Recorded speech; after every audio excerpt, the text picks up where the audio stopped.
السلام علیکم ورحمۃ اللہ وبرکاتہ۔ فہم القرآن کورس کلاس 193 میں آپ سب کو خوش آمدید ہے۔ اہلاً و سہلاً مرحبا۔ آج کا ہمارا لیسن ہے سورہ التغابن سے سورہ التحریم تک۔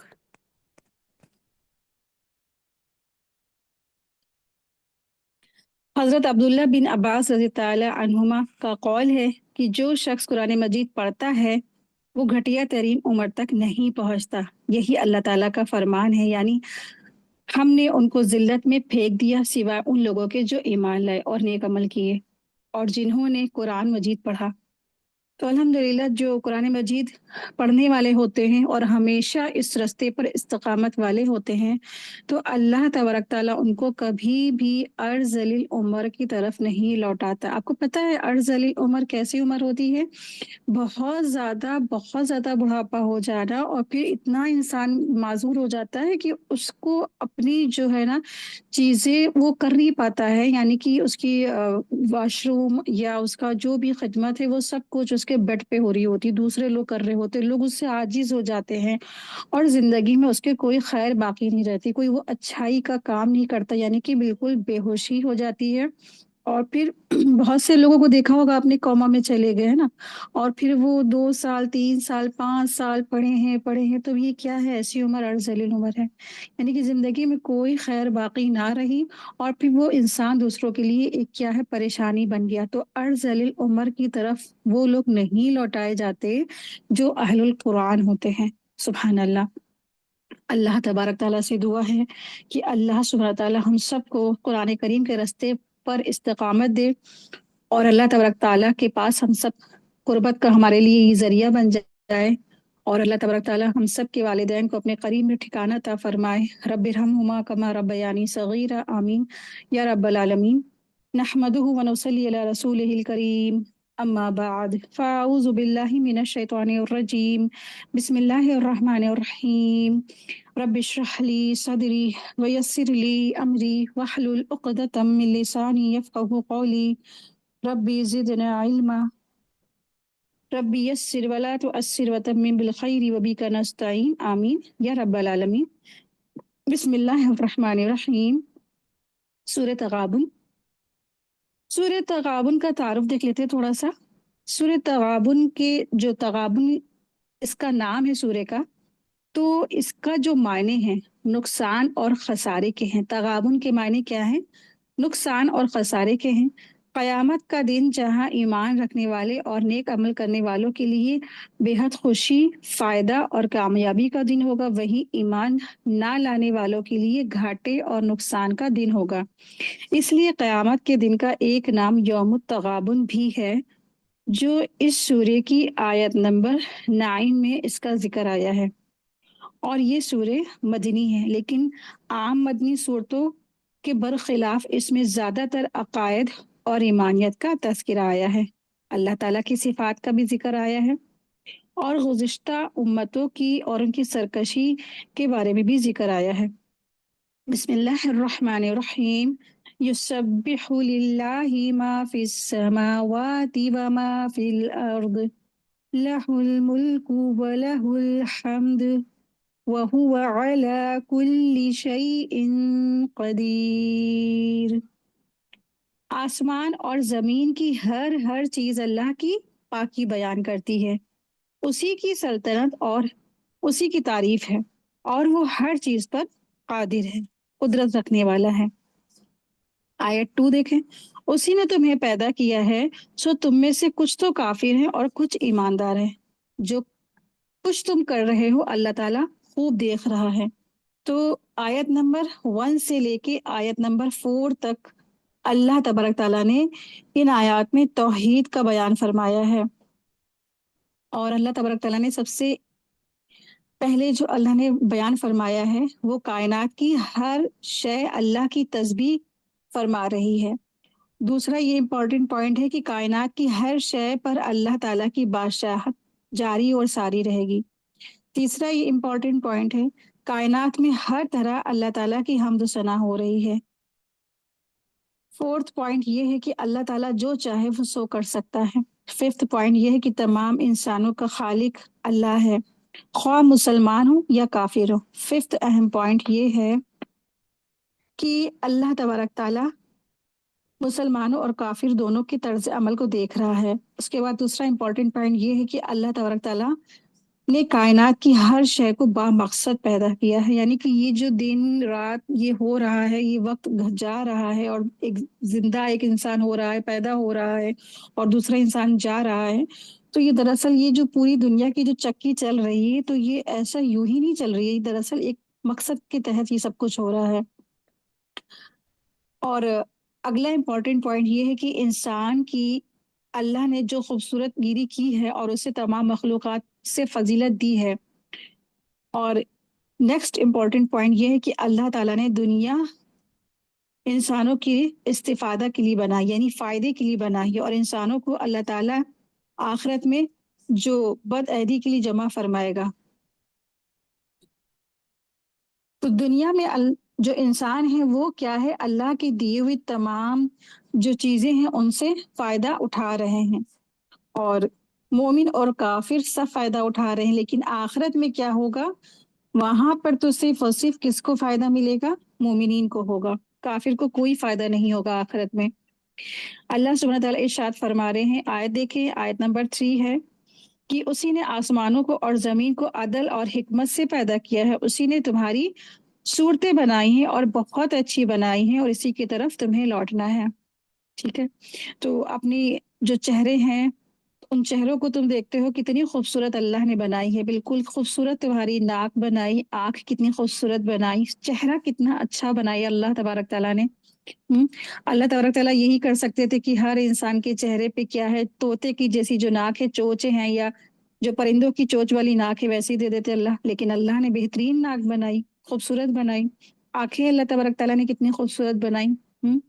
اگر یہ آنکھیں کا کسی چڑیا کی جیسی آنکھیں چھوٹی چھوٹی سی ہوتی تو ہم چیزوں کو کیسے دیکھ پاتے نا، یا کسی گائے بھینس کی جیسی آنکھیں ہوتی تو ون سائڈ دکھتا اور ون سائڈ نہیں دکھتا ہے نا۔ تو اللہ تبارک تعالیٰ نے بہترین صاف پہ بنایا انسان کو کہ انسان کیا ہے، خوبصورتی بہترین بنائی، لیکن انسان اتنا ناشکرا ہے، اتنا ناشکرا ہے کہ اس کو اپنی چہرے پہ ہمیشہ کمیاں نظر آتی ہیں، بھدی بدصورتی اس کو نظر آتی ہے۔ تو اللہ تعالیٰ کا شکر ادا کیا کرے، اللہ تبارک تعالیٰ نے جو صورتیں بنائی ہیں وہ بہت خوبصورت بنائی ہیں۔ آیت 4 ہے، وہ آسمان اور زمین کی ہر چیز کا علم رکھتے ہیں، اور جو کچھ تم چھپاتے ہو اور جو کچھ تم ظاہر کرتے ہو وہ سب کو جانتا ہے۔ اللہ تعالیٰ تو دلوں کی باتوں تک کو جاننے والا ہے۔ اللہ تبارک تعالیٰ تو بندوں کے اتنے قریب ہے، اتنے قریب ہے کہ وہ اس کی شہرک سے بھی زیادہ بندوں کے قریب ہے۔ تو دل میں کوئی خیال گزرتا اس سے پہلے اللہ کو خبر ہو جاتی ہے نا۔ تو اللہ تبارک تعالیٰ کا علم کیا ہے، بہت وسیع ہے، بہت وسیع۔ آیت 5 دیکھیں، کیا تمہارے پاس اس سے پہلے کہ کافروں کی خبر نہیں پہنچی، جنہوں نے اپنے اعمال کا وبال چکھ لیا اور جن کے لیے دردناک عذاب ہے۔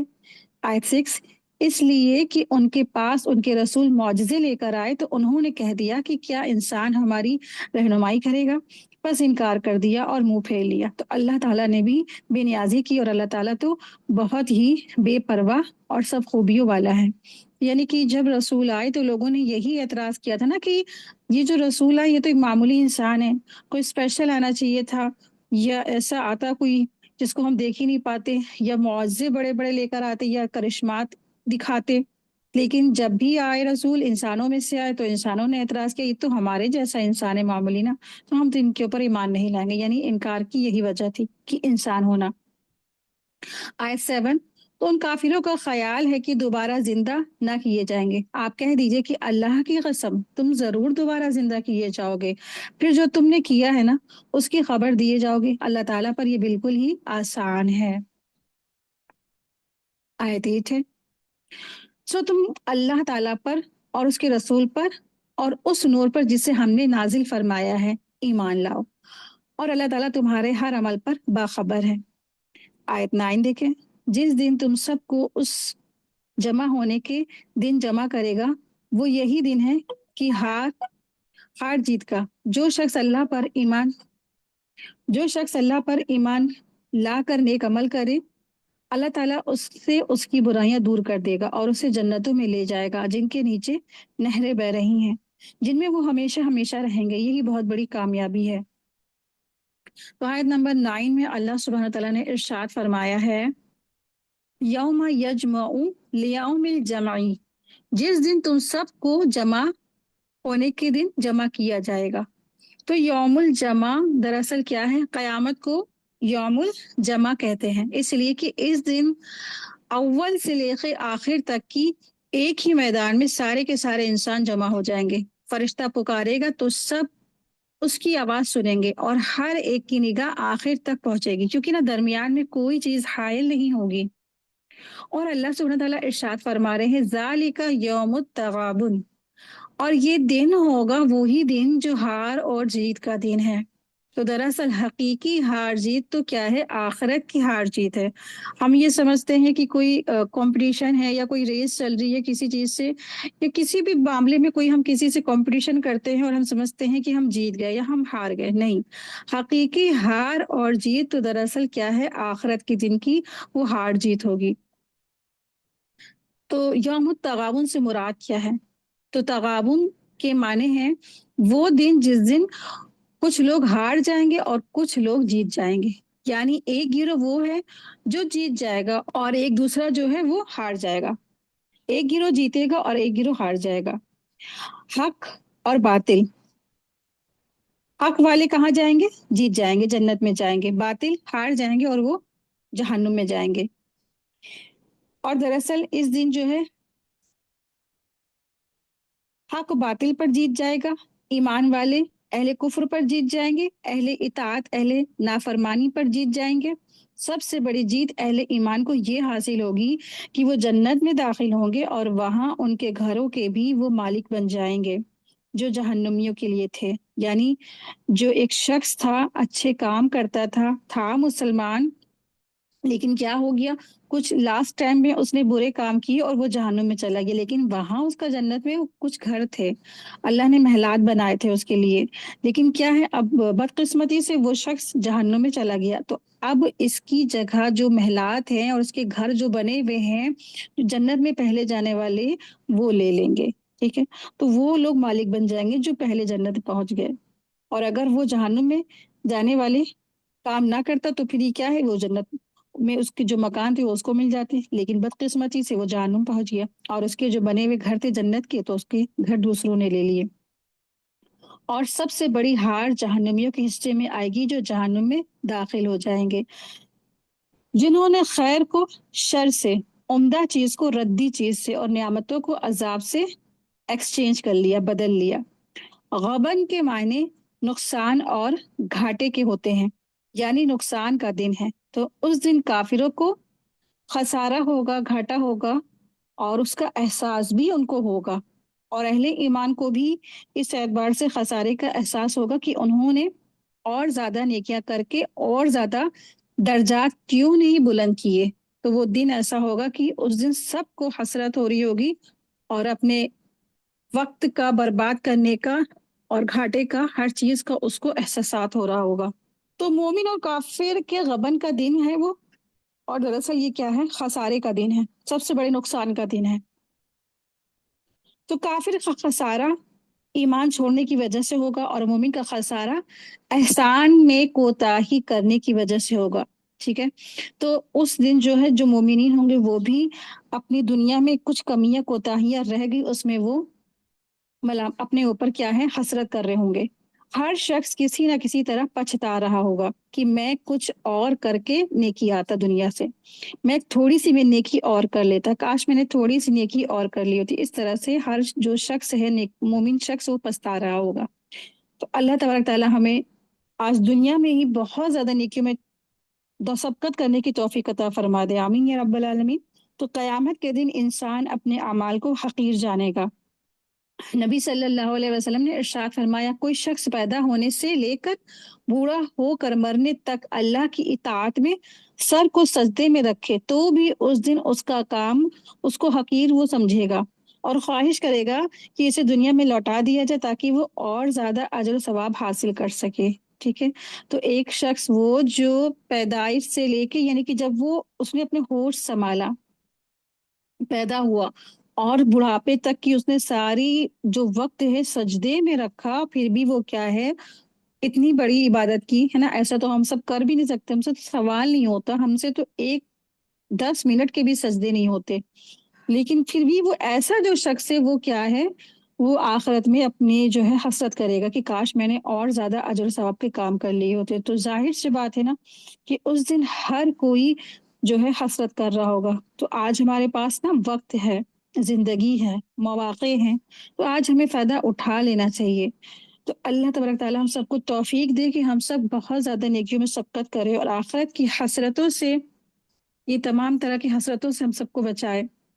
تو قیامت کے دن ہر اس جگہ کی حسرت ہوگی جو جہاں اللہ کا ذکر نہیں کیا گیا ہوگا، جیسے مجلس میں جب انسان بیٹھے اور اللہ تعالیٰ کو یاد کیے بغیر وہ اٹھ جائے، مثلا جیسے سواری پہ جب بیٹھتا ہے نا اور وہ اللہ کو یاد نہیں کرتا، تو وہ کیا ہے، وہ سب جگہ جو ہے قیامت کے دن خالی خالی نظر آئیں گی، اور وہ شخص ہے وہ حسرت کرے گا اور اس کی حسرتیں بھری کی بھری رہ جائیں گی۔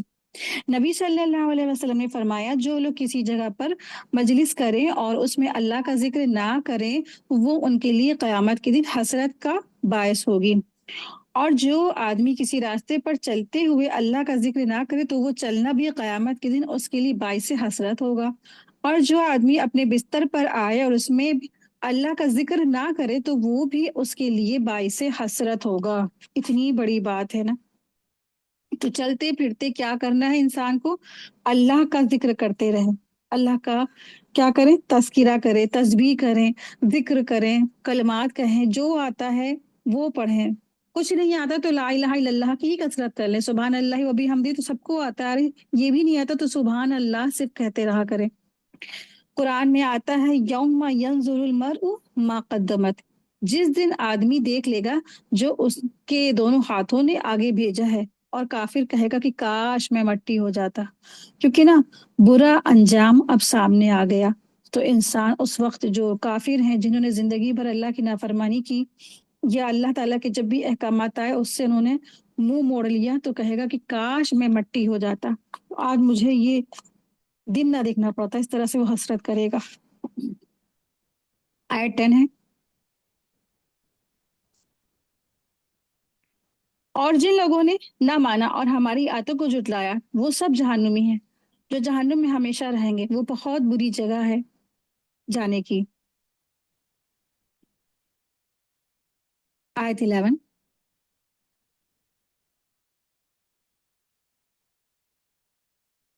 کوئی مصیبت بغیر اللہ کی اجازت کے نہیں پہنچ سکتی، جو اللہ پر ایمان لائے اور اللہ اس کے دل کو ہدایت دیتا ہے، اور اللہ تعالیٰ ہر چیز کو خوب جاننے والا ہے۔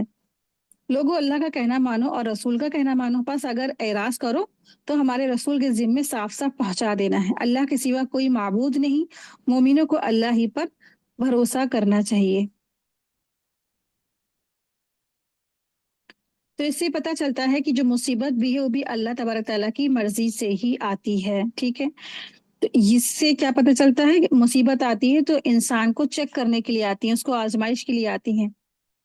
تو کافر اور مومن میں کیا فرق ہے کہ کافر کو اگر مصیبت آتی ہے اس کو کوئی اجر نہیں، لیکن مومن کو اگر مصیبت آتی ہے تو ان مصیبتوں پر اگر وہ صبر کرتا ہے، اللہ کا شکر ادا کرتا ہے، تو اس کے لیے اجر ہے۔ آیت دیکھیں، آیت نمبر 14 ہے، اے ایمان والو تمہاری کچھ بیویاں اور کچھ بچے تمہارے دشمن ہیں، خبردار ان سے ہوشیار رہنا، اور اگر تم معاف کر دو اور درگزر کر جاؤ اور بخش دو تو اللہ تعالیٰ بخشنے والا مہربان ہے۔ تو اللہ سبحانہ وتعالیٰ ارشاد فرما رہے ہیں ایمان والوں سے تمہاری کچھ بیویاں، تو ایسی بیویاں مراد ہیں جو اپنے شوہروں کو اللہ کے دین سے روکتی ہیں، یا بچے ہیں، ایسے بچے یا بیویاں جو اپنے شوہروں یا اپنے باپوں کو اللہ کے دین سے روکتے ہیں، ٹھیک ہے، کہ آپ کیسے داڑھی رکھ رہے ہیں، ارے آپ بوڑھے ہو جائیں گے، یا آپ کہاں جا رہے ہیں تبلیغ کرنے، ارے چھوڑیے، یا آپ کہاں یہ اللہ کا قرآن پڑھنے سیکھنے سمجھنے بیٹھ گئے، ارے یہ آپ کے وقت نہیں ہے، یہ آپ کی عمر نہیں ہے، اس طریقے سے نا۔ تو جو ایسی بیویاں ہیں تو پھر یہ کیا ہیں، یہ اس طرح سے وہ دشمن کو ان کو تشبیہ دی جا رہی ہے۔ تو ہمیشہ دھیان رکھیں جب بھی کوئی ہے آپ کا، جیسے شوہر ہے یا بیٹا ہے یا بھائی ہے یا کوئی بھی ہے، یا آپ کے گھر میں کوئی بھی فرد ہے، جب اس کا جو ہے نا रुजू अल्लाह ताला की तरफ हो रही, तो उसको और आपको क्या करना है, मोटिवेट करना है। उसको आपको बहुत ज्यादा उस तरफ और लाना चाहिए, बल ना कि उसको रोके, है ना। बहुत सारे लोग ऐसे होते हैं जो एतराजात करते हैं, कुरान पढ़ने वालों को बेवकूफ समझते हैं। कुरान समझ के पढ़ना जब इंसान शुरू करता है तो 1-2 घंटा तो लगता ही लगता है। ऑनलाइन क्लास या आप ऑफलाइन क्लास कर रहे हैं तो 2-3 घंटे जो है ना आराम से लग ही जाते हैं। तो फिर बहुत सारे लोग एतजाज करते हैं, तुम कहाँ ये सब सीख रही हो इतने टाइम में, तो तुमने अगर जॉब कर ली होती तो तुम्हारे पास तो लाखों रुपए बैंक बैलेंस हो जाते, या तो तुम इस काम को कहीं और अपना लगा देती है ना, ये वक्त तुम कहीं और लगा देती। क्या तुम ये सब काम सीख रही हो, या तुम इतना सीख लोगी पढ़ लोगी तो फिर तुमको अमल करना पड़ जाएगा ना। कितने तरह से लोग बेवकूफ बनाते हैं, और कितनी तरह से लोग गरबलाते हैं, और फिर कितनी तरह से लोग दूसरों को क्या करते हैं, सीधे रास्ते से बहका देते हैं। तो इंसान को चाहिए कि अपने दुश्मनों को पहचाने कि कौन हमें अल्लाह के रास्ते से दूर करने वाला है और कौन हमें अल्लाह की तरफ बुलाने वाला है। ठीक है, तो कुरान और सुन्नत पे इंसान को हमेशा हमेशा डटे रहना चाहिए। और अगर शौहर नमाज के लिए जाते हैं और जाते हैं किसी अच्छे काम के लिए, तो उनको और ज्यादा मोटिवेट करना है, बच्चों को भी मोटिवेट करना है। और बच्चे हैं, अगर उनकी माएँ या बाप कहीं जा रहे हैं अल्लाह के दीन के लिए, दीन की सरबुलंदी के लिए, या इल्म हासिल करने के लिए, या अच्छे कामों के लिए, या नमाज की पाबंदी, तो फिर क्या है, उनको जाने दे। उनके रास्ते के क्या है, पत्थर ना बने। तो कोई भी है तो उसको क्या करना है, उसको नेकी का हुक्म देना है, बुराई से रोकने वाला बनना है, ना कि इंसान खुद रास्ते का कांटा बन जाए, ऐसा नहीं बनना है। ठीक है, तो अल्लाह तबारक ताला फरमा रहे हैं कि कुछ बीवियां हैं और कुछ बच्चे हैं जो तुम्हारे दुश्मन है, यानी तुम्हें दीन से रोकते हैं, अल्लाह के दीन से रोकते हैं, तौहीद के रास्ते से रोकते हैं। तो खबरदार, उनसे होशियार रहना। और फिर क्या है, ठीक है, फिर जो पहले हो चुका सो हो चुका। फिर क्या, अब उसके बाद फिर वो लोग उन लोगों ने अपनी इस्लाह कर ली, बीवी हो या औलादे हो, फिर उन्होंने क्या है, इस्लाह कर ली, अब वो नहीं रोकते हैं, तो फिर क्या करना है, फिर तुम माफ कर दो और दरगुजर कर जाओ। माफ कर दो, बख्श दो, तो अल्लाह ताला बख्शिश करने वाला है और मेहरबान है। आयत 15 देखें, तुम्हारे माल और औलादे तो सरासर तुम्हारी आजमाइश ही है, और बहुत बड़ा अजर अल्लाह के पास है। ठीक है, तो आप देखिए कि औलाद का जिक्र बार बार आ रहा है, और माल का भी जिक्र आया है। फिर आप देखिए कि बीवियां, तो ये जो तीन चीजें, औरतें, माल और औलाद, ये तीन चीजें क्या है, इंसान के लिए फितना है, फितने का बायस बनती हैं। इन्हीं तीन की वजह से इंसान क्या हो जाता है, अल्लाह के दीन से पीछे हट जाता, रुक जाता है। तो ये क्या है, उसको चाहिए कि फिर इन फितने से बच के फिर वो रहे। और आप देखिए कि औलाद की वजह से इंसान हराम हलाल हर चीज भूल जाता है ना, हर काम कर गुजरता है अपनी औलाद की मोहब्बत में, चाहे मर्द हो चाहे औरत। और फिर इसी तरह से माल, जब माल जाती से ज्यादा आ जाता है, बहुत ज्यादा आ जाता है, तो फिर क्या होता है, इंसान को वो गुमराहियों के रास्ते पे ही लेकर जाता है। तो ये माल अगर आया है, ज्यादा आया, ऐसा नहीं कि आप उड़ा खाएं और उसको ऐश इशरत में खत्म कर दें, नहीं, बल्कि क्या है, इसमें औरों के हिस्से हैं, उनको, लोगों को उनके हुकूक अदा करें, उनके उनको पहुंचाएं। तो ये माल और औलाद दरअसल क्या है, अल्लाह ने यहाँ पर आजमाइश बताया है। लेकिन इस माल को और औलाद को जो शख्स अल्लाह के अहकाम के मुताबिक खर्च करता है, तो फिर अल्लाह तबारक ताला ने उनके लिए बड़ा अजर तैयार कर रखा है, और अल्लाह के पास उनका अजर मौजूद है। आयत देखें, आयत नंबर 16 है, बस जहां तक तुम से हो सके अल्लाह से डरते रहो और सुनते रहो और मानते चले जाओ, अल्लाह ताला ही की राह में खैरात करते रहो जो तुम्हारे लिए बेहतर है। और जो शख्स अपने नफ्स के हिर्स से महफूज रखा जाता है वही कामयाब है। तो वमन यू का शोहा नफ्स से ही, तो जो शख्स अपने शोह नफ्स से बचा लिया गया, बखीली से बचा लिया गया, तंगी से बचा लिया गया, तो यही लोग क्या है, कामयाब है। आयत देखें, आयत नंबर है 17, अगर तुम अल्लाह ताला को अच्छा कर्ज दोगे, यानी अल्लाह की राह में खर्च करोगे, तो वो तुम्हारे लिए बढ़ाता जाएगा और तुम्हारे गुनाह भी माफ फरमा देगा। अल्लाह ताला बड़ा कदरदान है, बड़ा बुर्दबार है। आयत 18 है, वो पोशीदा और जाहिर का जाने वाला है, जबरदस्त है और हिकमत वाला है। तो अल्हम्दुलिल्लाह सूरह तगाबुन मुकम्मल हुई। सूरह तलाक है,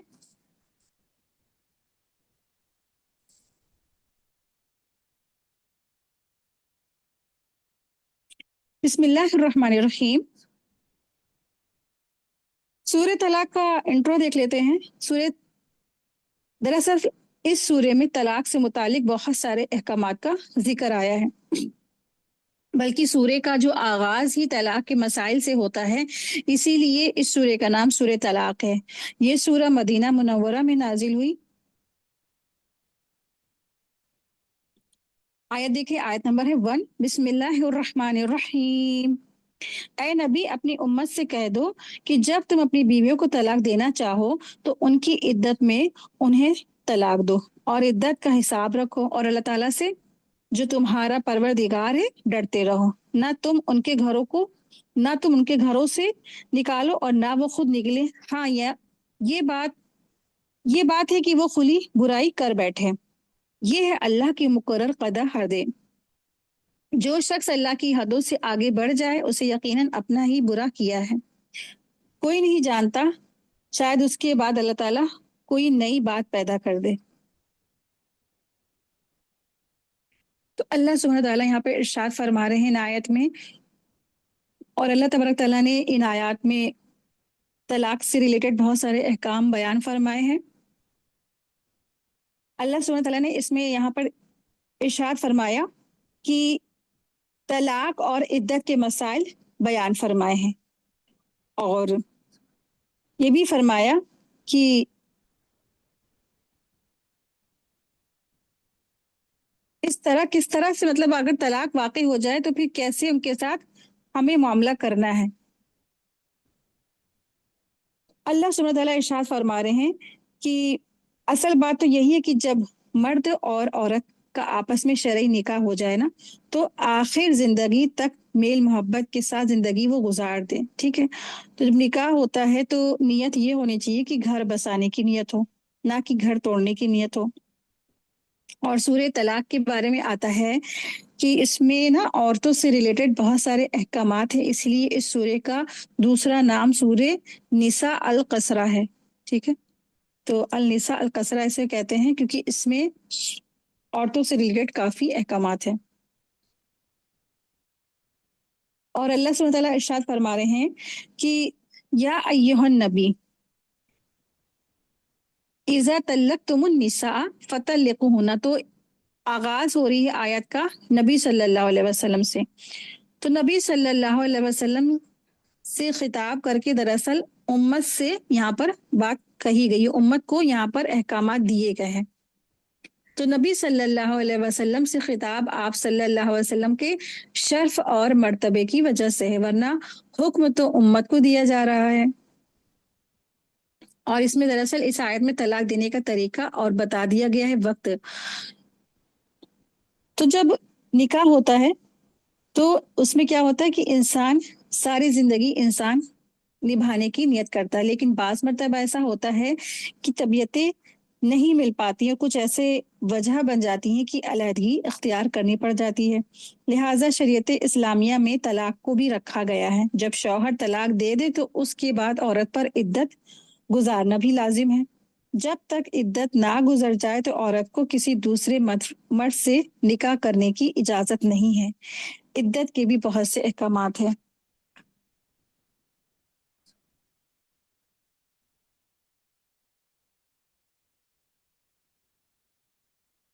तलाक का लुग़वी माना क्या है? तलाक का लुग़वी माना बंधन खोल देना है। शरई माना है उस गिरा और बंधन को खोल देना जो निकाह के जरिए लगाई गई हो। इजाब और कबूल में ये गिरा लग जाती है ना, इसीलिए। तो तलाक का माना है कि बंधन खोल देना। तलाक की किस्में हैं, इक़साम हैं। तलाक नाजायज तलाक पहली किस्म है, नाजायज तलाक, मसलन दौरान हैज में या एक वक्त 3 तलाकें देना। दूसरी किस्म है मकरूहा तलाक, जो बगैर किसी वजह के, मसलन मर्द सिर्फ ख्वाहिश की तस्कीन के लिए दूसरी शादी कर ले और पहली को तलाक दे दे। तीसरी किस्म है वाजिब तलाक, जब मियाँ बीवी के दरमियान इख्तलाफ हद से बढ़ जाए और साथ निभाना नामुमकिन हो जाए। दोनों खानदान के फरीकैन के हाकिम फैसला करेंगे कि अब तलाक होनी चाहिए। चौथी है मुस्तहब तलाक, जब औरत नेक किरदार ना हो और घर पर उसके बुरे असरात मुरतब हो रहे हों, यानी फैल रहे हों। 5ویں یہ ہے کہ جواز پر طلاق، جب بیوی کی طرف دلی آمادگی نہ ہو، رغبت نہ ہو اور اس وجہ سے اس کا حق ادا نہیں کر سکتا۔ 6 ہے مذموم طلاق، ایک مرد شادی کے بعد بیوی کے ساتھ لمبے عرصے تک رہے اور بچے بھی ہو جائیں تو وہ بغیر کسی وجہ کے اس عورت کو طلاق دے دے تو یہ ظلم کی ایک قسم ہے۔ اسلام میں شادی کا مقصد صرف خواہشات کی وقتی تسکین نہیں ہے، بلکہ ایک مضبوط بندھن اور تعلق قائم کرنا ہے تاکہ ایک مضبوط خاندان، مضبوط نظام کی بنیاد پڑے اور ایک اچھی نسل پروان چڑھے جو دینی اور جسمانی اور روحانی اور اخلاقی طور پر صحت مند ہو۔ اسلام ایک معتدل دین ہے، اس میں ہر مسئلے کا حل موجود ہے۔ اسلام میں طلاق کو بھی نکاح کی طرح آسان رکھ دیا گیا ہے۔ میاں بیوی کا رشتہ اللہ تعالیٰ کی نشانیوں میں سے ایک نشانی ہے اور یہ سکون اور راحت حاصل کرنے کے لیے قائم کیا گیا ہے۔ طلاق دینے کے کچھ اصول ہیں۔ شریعت نے بیک وقت یعنی کہ باوقت ضرورت اس کی اجازت دی ہے لیکن پسندیدہ نہیں ہے، ٹھیک ہے؟ تو طلاق شریعت نے پسند نہیں کیا ہے۔ وقفے وقفے سے 2 مرتبہ طلاق رجعی دی جائے، اس عدت کے دوران شوہر کو رجوع کا حق حاصل ہے، ٹھیک ہے؟ تو طلاق رجعی میں اس دوران جو عورت ہے وہ شوہر کے گھر میں ہی رہے گی اور اس کا نان نفقہ شوہر کے ہی ذمے ہے۔ طلاق رجعی کی عدت گزرنے کے بعد بھی مرد اور عورت دوبارہ نکاح کر سکتے ہیں، لیکن تیسری طلاق کے بعد یہ جائز نہیں، کیونکہ تیسری طلاق طلاق بائنہ ہے۔ رجوع نہ کرنے کی صورت میں عورت آزاد ہے اور ایک ہی طلاق چاہے ہو۔ تیسری طلاق کے بعد رجوع کی صورت باقی نہیں رہتی، حالت حیض میں بھی جو طلاق نہ دی جائے۔ طہر کی حالت میں بیوی سے تعلق قائم کیے بغیر طلاق دینا۔ حالت حمل نہ ہو، طلاق کا اختیار شوہر کے پاس ہوتا ہے، اور ایک وقت میں 3 طلاقوں پر نبی صلی اللہ علیہ وسلم نے ناراضگی کا اظہار کیا ہے۔ ایک وقت میں ایک یا اس سے زیادہ مرتبہ طلاق کا لفظ کہنے سے ایک طلاق ہوتی ہے، اور رخصتی سے پہلے اگر طلاق ہو گئی تو عدت نہیں، الا یہ کہ خلوت اختیار کی گئی ہو۔ طلاق کی جو عدت ہے، حاملہ کی جو عدت واضح حمل تک ہے، یعنی ڈیلیوری ہو جاتی ہے اور اس کے بعد کیا ہے، عدت ختم، ڈیلیوری ختم، عدت ختم، جو پریگننٹ عورت ہے۔ اگر حائضہ نہ آنے والی عورتیں ہیں ان کی عدت 3 قمری کیلنڈر، یعنی جن عورتوں کے پیریڈز نہیں آتے ہیں، مینسز نہیں ہوتے ہیں، یا تو بہت کم ایج کی ہوتی ہے، بہت ساری ایج کی ہو جاتی ہیں، ادھیڑ عمر کی ہو جاتی ہے نا، تو پھر 3 قمری کیلنڈر ہے، یعنی چاند کے حساب سے 3 مہینے۔ حائضہ کی عدت 3 مکمل حیض ہے۔ تو حیض والی عورت اور حمل والی عورت اور بنا حمل والی عورت اور زیادہ عمر والی عورت، ان کی جو عدت ہے، ان کی عدتوں میں فرق ہے۔ تو آپ دیکھیں کہ جو حیض والی عورت ہے، جس کو حیض آتے ہیں، اس کی عدت کی مدت کیا ہے، 3 حیض ہے۔ اور جو آپ دیکھیں کہ جو پریگننٹ ہے، وہ پریگننسی ہے اس کے، اب کیا ہے، اس کی طلاق ہوگی تو اس کی جو عدت کب تک چلے گی، ڈیلیوری تک۔ اب ڈیلیوری کتنے وقت میں ہوتی ہے، ہو سکتا ہے جب اس کی طلاق ہوئی 1 منتھ کا بچہ ہو، 2 منتھ کا بچہ ہو، تو 7 مہینے، 6 مہینے، 8 مہینے یا 9 مہینے، تو اس طرح سے یہ عدت پوری چلے گی۔ تو جن عورتوں کو حیض آتا ہو تو اگر ان کو طلاق دے دی جائے اور حمل سے وہ نہیں ہے تو ان کی عدت حضرت امام ابو حنیفہ رحمۃ اللہ علیہ اور حضرت امام احمد بن حنبل رحمۃ اللہ علیہ کے نزدیک 3 حیض ہے، اور حضرت شافعی رحمۃ اللہ علیہ کے نزدیک 3 طہر پاکی ہے۔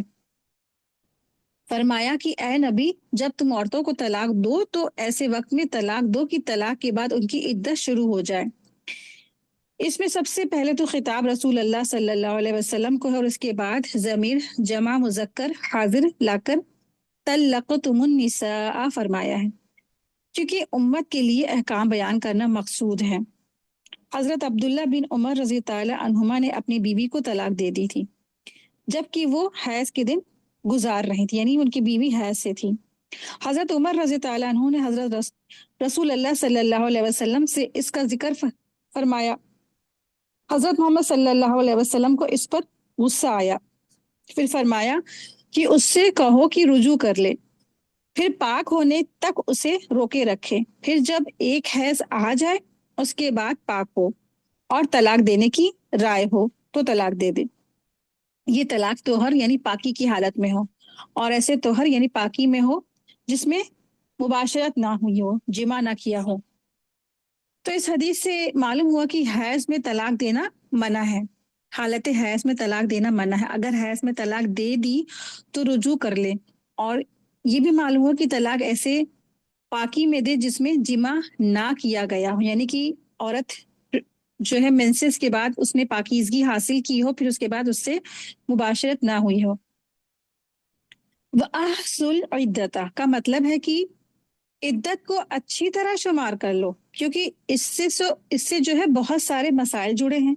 इसमें एक तो रजअत यानी वापसी का ही मसला है। जब किसी औरत को रजई तलाक दे दे तो इद्दत के अंदर अंदर रुजू करना जायज है, और इद्दत का खर्चा भी तलाक देने वाले मर्द के जिम्मे है। इद्दत गुजरने तक उसका खर्चा दे। अगर इद्दत के अंदर शौहर ने रुजू ना किया तो औरत को इद्दत गुजारने के बाद किसी दूसरे मर्द से निकाह करने की इजाजत है। अगर अच्छी तरह इद्दत को शुमार ना किया जाए तो हो सकता है कि इन हुक्मों में फर्क आ जाए। जैसे मसलन इद्दत के अंदर दूसरा निकाह वो हो गया ना उसका, या फिर इद्दत गुजरने के बाद भी शौहर से वो खर्चा मांगती रही औरत, तो इसीलिए कहा जा रहा है कि इद्दत को अच्छी तरह शुमार कर लो। वत्तकुल्लाह रब्बकुम, और अल्लाह ताला से तुम डरो। औरत झूठ ना कह दे कि मेरी इद्दत गुजर गई, और मर्द इद्दत गुजरने के बाद भी रुजू करने का दावेदार ना हो जाए, या इद्दत गुजर जाने के बावजूद औरत खर्चा वसूल ना करती रहे। तो इस सब के मामले में क्या है, अल्लाह का तकवा इख्तियार करो। इसमें अल्लाह सुब्हानहू व तआला इरशाद फरमा रहे हैं, ला तुखरिजूहुन्ना मिन बुयूतिहिन्ना वला यखरुजना। जिन औरतों को तुमने तलाक दी है उन्हें इद्दत के दरमियान घर से ना निकालो, और औरतें भी घर से ना निकलें। तो इद्दत गुजारने तक उस घर में ही रहे जिसमें तलाक हुई है। जिस औरत को तलाक हो गई है उसका नफका यानी जरूरी खर्चा, रहने का घर, तलाक देने वाले शौहर के जिम्मे है। मर्द भी उस घर में रहे जहां उसे तलाक दी है उसने अपनी बीवी को, और औरत भी उसी घर में रहे। इल्ला अन यातीना बिफाहिशतिन मुबय्यना, अलग करने यानी अगर औरत जो है इद्दत के जमाने में खुली बेहयाई कर बैठे तो उससे घर से निकाला जा सकता है। ये हजरत इब्ने मसूद रजी ताला अन्हु से मरवी है कि हजरत इब्ने अब्बास रजी ताला ने फरमाया कि फाहिशा मुबय्यना का मतलब ये है कि मुतल्लिका औरत बदजुबान हो। ठीक है, यानी ऐसी औरत जिसको तलाक दी गई है वो बदजुबान हो, शौहर से बदजुबानी करती हो या बेहयाई का काम करती हो, तो फिर क्या है, फिर उस घर से उसको हटा सकते हैं। वतिल का हुदूदुल्लाह, और ये अल्लाह के अहकामात हैं, उनकी पाबंदी करो। वमन यतअद्दा हुदूदल्लाहि फक़द ज़लम नफ्सा,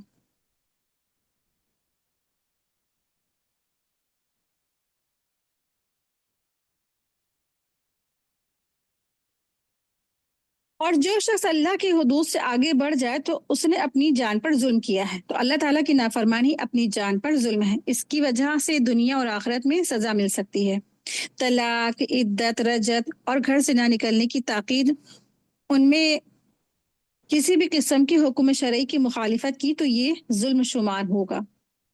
ला तदरी लअल्लल्लाह युहदिसु बादा ज़ालिका अमरा, हो सकता है कि अल्लाह ताला तलाक देने के बाद कोई नई बात पैदा फरमा दे, जैसे तलाक देने पर शर्मिंदगी हो जाए और दिल में रुजू का करने का जज्बा पैदा हो जाए, तो लिहाजा सोच समझकर अहकाम शरिया को सामने रखकर तलाक दे।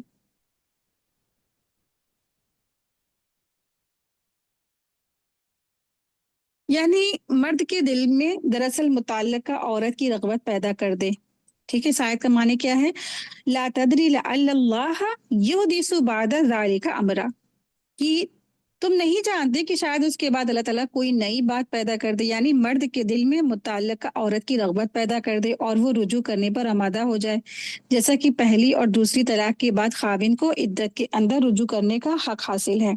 اسی لیے بعض مفسرین کی رائے ہے کہ اس آیت میں اللہ تعالیٰ نے صرف ایک طلاق دینے کی تلقین اور ایک وقت میں 3 طلاقیں دینے سے منع فرمایا ہے، کیونکہ اگر وہ ایک ہی وقت میں 3 طلاقیں دے دے تو پھر یہ کہنا بے فائدہ ہے کہ شاید اللہ تعالیٰ کوئی نئی بات پیدا کر دے۔ اسی سے امام احمد اور دیگر بعض علماء نے یہ استدلال بھی کیا ہے کہ رہائش اور نفقے کی جو تاکید کی گئی ہے وہ ان عورتوں کے لیے ہے جن کو ان کے خاوند نے پہلی یا دوسری طلاق دی ہو، کیونکہ ان میں خاوند کے رجوع کا حق برقرار رہتا ہے، اور جس عورت کو مختلف اوقات میں 2 طلاقیں مل چکی ہو اور تیسری طلاق، اس کے لیے طلاق کیا ہے؟ طلاق بائنہ ہے، اور نفقہ اور خاوند کے ذمے پھر کچھ نہیں رہتا، ہر قسم کا رجوع ختم۔ تیسری طلاق طلاق بائنہ ہے، اس کو فوراً خاوند کے مکان سے دوسری جگہ منتقل کر دیا جائے گا، پھر وہ خاوند کے گھر میں بھی نہیں رہ سکتی۔ تیسری طلاق بائنہ میں نہ نفقہ ملے گا اور نہ ہی وہ خاوند کے گھر میں رہ سکتی، کیونکہ نہ خاوند اب اس سے رجوع کر کے اسے اپنے گھر میں گھر آباد نہیں رکھ سکتا، نہ ہی اس کا رجوع ہو سکتا، نہ ہی اس کا گھر اب آباد ہو سکتا ہے۔ اس لیے اب اس خاوند کے پاس رہنے کا اور اسے نفقہ وصول کرنے کا حق نہیں ہے۔ اسی کی تائید میں حضرت فاطمہ بنت قیس رضی تعالیٰ عنہ کے اس واقعے سے ہوتی ہے کہ جب ان کے خاوند نے ان کو تیسری طلاق دے دی تو اس کے بعد انہیں خاوند کے مکان سے نکلنے کے لیے کہا گیا تو وہ آمادہ نہیں ہوئی۔ بالآخر معاملہ رسول اللہ صلی اللہ علیہ وسلم کے پاس پہنچا تو آپ صلی اللہ علیہ وسلم نے یہی فیصلہ فرمایا کہ ان کے لیے رہائش اور نفقہ نہیں ہے، انہیں فوراً کسی دوسری جگہ منتقل کر دینا چاہیے۔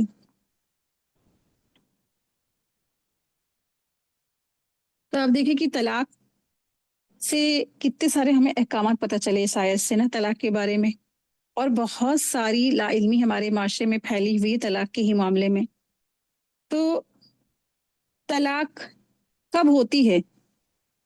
جب دیکھیں جو شوہر بیوی کے درمیان حالات زیادہ پریشان کن ہو جاتے ہیں یا گزارا بالکل ممکن نہیں ہو، اور ایسے حالات پیش ہو جائیں کہ ایک دوسرے کو دیکھ کر لڑائی اور زیادہ بڑھنے کی امید ہو، تو بہتر ہے کہ بہتر طریقے سے رخصت کر دیا جائے۔ جب میاں بیوی میں محبت نفرت میں بدل جائے، ادوازی زندگی سکون بننے کے بجائے تناؤ کا سبب بن جائے، تو ایسے میں پھر کیا ہے؟ طلاق لینا درست ہے۔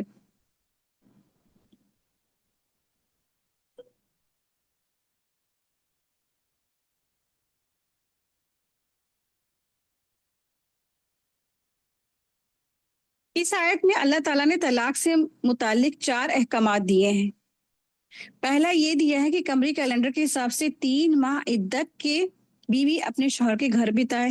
ہو سکتا ہے ان دونوں کے دل ایک دوسرے سے مائل ہو جائیں، ایک دوسرے کی طرف مائل ہو جائیں۔ تو آج کل کی طلاق میں کیا ہوتا ہے کہ مہینوں تک ایک دوسرے سے دور رہتے ہیں، عدت بھی شوہر کے گھر نہیں ہوتی، لڑائی جھگڑا ہوگا تو پھر اور دوسرے لوگ کیا کرتے ہیں؟ آگ میں گھی ڈالنے کا کام کرتے ہیں۔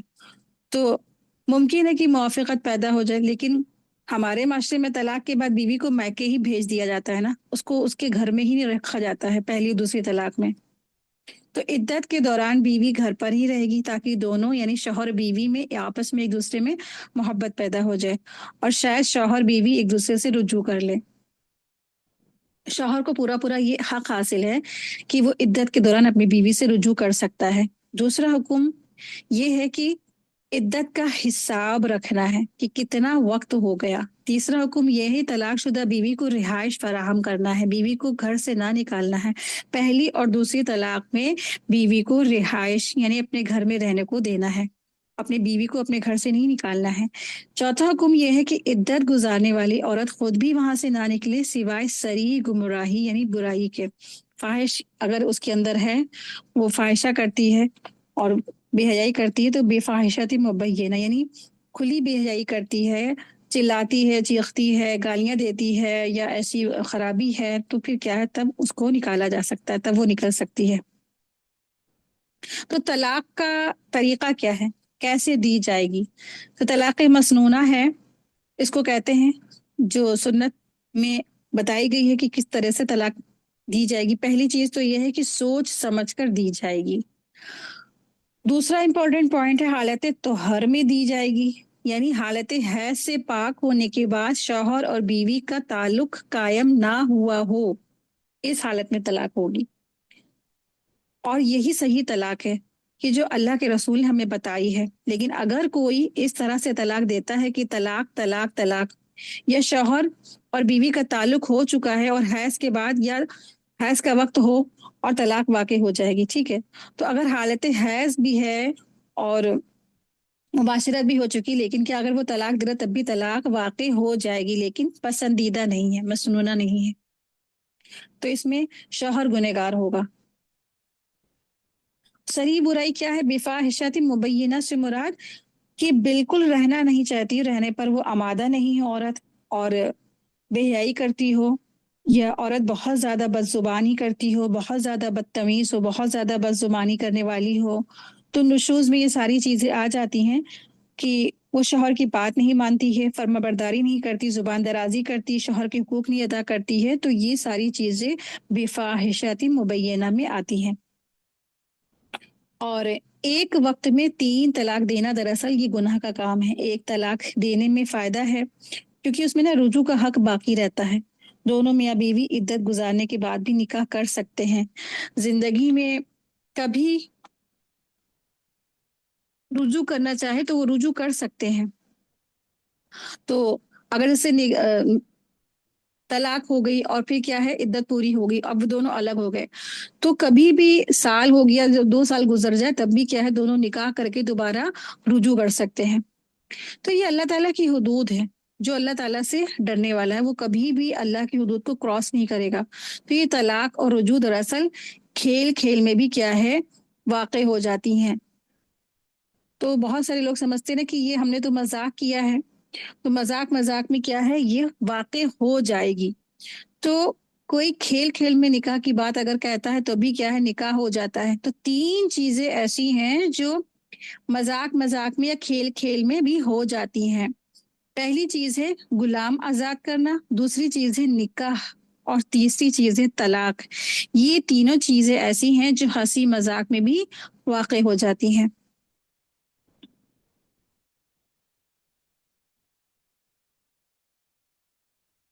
आयत देखें, आयत नंबर है 2।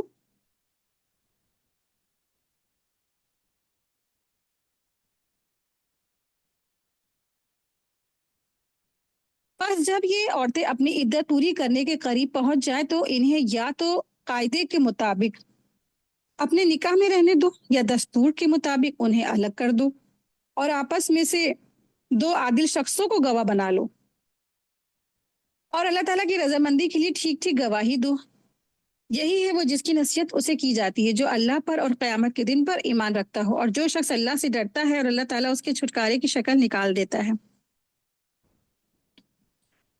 अल्लाह सुब्हानहू व तआला इस आयत में इरशाद फरमा रहे हैं, वमन यत्तक़िल्लाह यजअल लहू मखरजा। यानी कि अल्लाह सुब्हानहू व तआला इरशाद फरमा रहे हैं, तो जो शख्स अल्लाह ताला से डरता है, अल्लाह ताला उसके लिए छुटकारे की शक्ल निकाल देता है। तो मुश्किलात से निकलने का रास्ता दरअसल क्या है? तकवा है, अल्लाह का डर है। अल्लाह के डर से इंसान अपने आप का जायजा ले, अपनी गलतियों की माफ़ी मांगे, अल्लाह से भी और बंदों से भी, और अपने ताल्लुकात दुरुस्त कर ले। और एक महीने ये भी किया गया है कि अल्लाह उसके लिए आग से निकलकर जन्नत की तरफ जाने का रास्ता बना देगा। इस आयत का मफहूम ये है। और हर उस जगह से रास्ता बना देगा जो लोगों पर तंग हो जाता है, यानी लोग जहाँ तंगी में फंसते हैं, अल्लाह उनके लिए वो रास्ते तकवे की वजह से खोल देगा। और एक माना ये भी किया गया है कि अल्लाह उसको दुनिया और आखिरत में हर तकलीफ से निजात देगा। और ये भी माना किया गया है कि अल्लाह ने उसको जो भी रिस्क दिया है तो उसको उस पर मुतमईन कर देगा, और उसके दिल में तंगी नहीं रहेगी।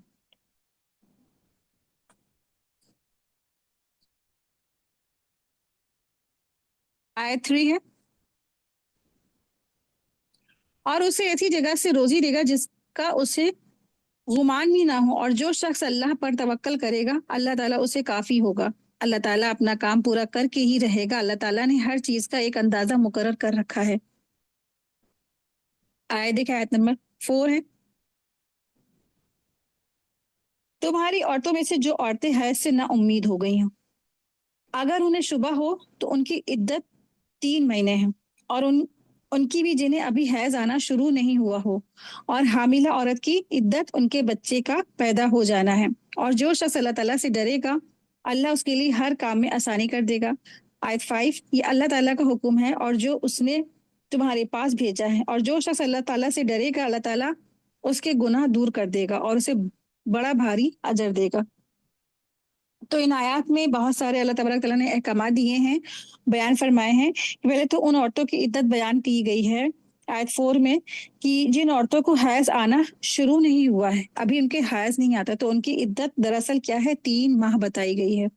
پھر ان عورتوں کی عدت بیان فرمائی جن کو حمل ہو اور ان کا حمل بھی کیا ہے، ختم ہو جائے، یعنی کہ ڈیلیوری تک کی ایسے لوگوں کی عدت کی مدت ہے۔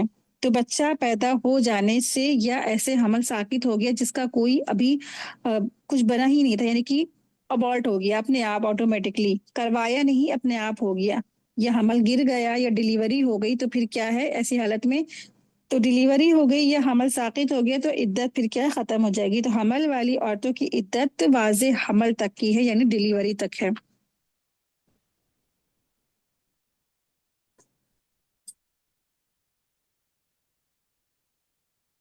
آیت دیکھیں، آیت نمبر 6 ہے، تم اپنی طاقت کے مطابق جہاں تم رہتے ہو وہاں ان طلاق والی عورتوں کو بھی بسا اور انہیں تنگ کرنے کے لیے تکلیف نہ پہنچاؤ، اور اگر یہ حمل سے ہوں تو جب تک کہ بچہ پیدا ہو انہیں خرچ دیتے رہا کرو، پھر اگر تمہارے کہنے سے وہی دودھ پلائے تو تم انہیں ان کی اجرت دے دو، اور آپس میں مناسب طور پر مشورہ کر لیا کرو، اور اگر تم آپس میں کشمکش کرو تو اس کے کہنے میں کوئی دودھ پلائے تو اس کے کہنے سے کوئی اور دودھ پلائے گی، یعنی جب طلاق واقع ہو گئی اور عورت کیا وہیں رہ رہی ہے، تو ایسی حالت میں اگر بچہ ہے تو پھر بچے کو اگر عورت دودھ پلا رہی ہے متعلقہ عورت، تو پھر کیا ہے اس کو پھر اس کی اجرت دینی ہوگی۔ آیت دیکھیں، آیت نمبر 7 ہے، کشادگی والے کو اپنی کشادگی سے خرچ کرنا چاہیے، اور جس پر اس کے رزق کی تنگی کی گئی ہے، اور اسے چاہیے کہ جو کچھ اللہ تعالیٰ نے انہیں دے رکھا ہے اسی میں سے اپنے حسب حیثیت دے۔ کسی شخص کو اللہ تعالیٰ تکلیف نہیں دیتا مگر اتنی ہی جتنی اسے طاقت دے رکھی ہے، اللہ تعالیٰ تنگی کے بعد آسانی فراغت بھی کر دے گا۔ تو ان آیت میں، آیت 6 اور 7 میں عورتوں پر خرچ کرنے کا حکم بتایا اللہ تبارک تعالیٰ نے۔ اللہ تعالیٰ نے اپنے بندوں کو حکم دیا ہے کہ جب ان میں سے کوئی اپنی بیوی کو طلاق دے تو عدت کے گزر جانے تک اس کے رہنے سہنے کو اپنا مکان دے، یہ جگہ اپنی طاقت کے مطابق دے۔ حضرت قتادہ رحمۃ اللہ علیہ فرماتے ہیں اگر زیادہ وسعت نہ ہو تو اپنے ہی مکان کا ایک کونا اسے دے دے، اسے تکلیف پہنچا کر اس قدر تنگ نہ کرو کہ وہ مکان چھوڑ کر چلی جائے، یا تم سے چھوٹنے کے لیے اپنا حق مہر ہی چھوڑ دے، وہ تو پریشان نہ کرو۔ اور ہمارے معاشرے میں کیا ہوتا ہے، ستائی جاتی ہیں خواتینوں کو، رلایا جاتا ہے، یہاں تک کہ ان کے جو ماں باپ نے گفٹس، پیرنٹس نے گفٹس دیے ہوتے ہیں وہ بھی نہیں دیے جاتے، سب کچھ چھین لیا جاتا ہے نا، اتنا ستایا رلایا جاتا ہے۔ لیکن ہمیں اللہ نے جو احکامات دیے ہیں، اگر ایک مومن ہے تو وہ ان پہ اگر عمل کرے گا تو وہ واقعی میں کبھی کسی کو ستائے گا نہیں۔ آئے دیکھا آیت نمبر 8 ہے، بہت سی بستیوں والوں نے اپنے رب کے حکم اور اس کے رسولوں سے سر تابی کی تو ہم نے ان سے سخت حساب لیا اور اندیکھی آفت پر ان پر ڈال دی۔ آیت 9 ہے، بس انہوں نے اپنے کرتوت کا وبال چکھ لیا اور ان کا انجام کار ان کا خسارہ ہی ہوا۔ ان کے لیے اللہ تعالیٰ نے سخت عذاب تیار کر رکھا، پس اللہ تعالیٰ سے ڈرو اے عقل مند ایمان والو، یقیناً اللہ تعالیٰ نے تمہاری طرف نصیحت بھیج دی ہے۔ آیت 11،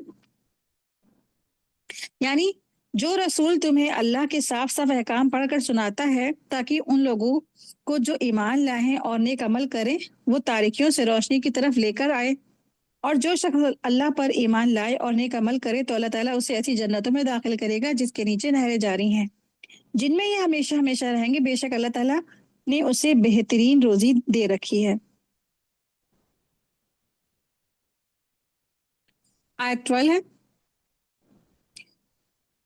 آیت 12 میں 7 زمینوں کا ذکر ہے۔ آیت 12 دیکھیں، اللہ وہ ہے جس نے 7 آسمان بنائے، 7 آسمان بنائے ہیں اور اسی کے مثل زمینیں بھی ہیں، اس کا حکم ان کے درمیان اترتا ہے تاکہ تم جان لو کہ اللہ ہر چیز پر قادر ہے، اور اللہ تعالیٰ نے ہر چیز کو علم گھیر رکھا ہے۔